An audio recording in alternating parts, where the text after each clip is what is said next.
Jatend piny Kenya William Ruto ojiwo jotelo mag pinje Afrika mondo obed kod duol achiel e chwalo dwaro margi ahinya to korka chenro mag yudo sir kowuok e aguche machiwo omenda ne pinje mondo rakre gi midhiero mag lokruok mar chal mar kor lwasi. Ruto molosi romo margi kaka jotelo mag Afrika marango weche mag rakruok gi midhiero mar chal mar kor lwasi wacho ni Afrika nyaka ket liet maneno ni omed gi omenda ma ichiwo ne siro chenro makamago. Romono ne gibago tenge mar romo mokelo kanyakla jotelo e riwruog piny mangima UN e boma ma New York.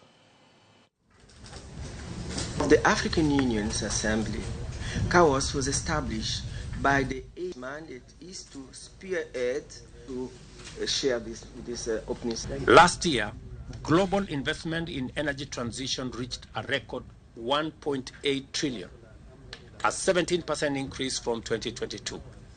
However, Africa attracted less than 3% of this spending, accounting only for 0.6%.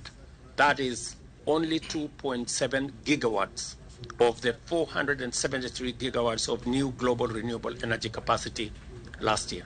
The pledge of $792 million to the Loss and Damage Fund at the 28th Conference of the Parties in Dubai are like a drop in the ocean compared to the magnitude of the resources required to address loss and damage annually in Africa alone.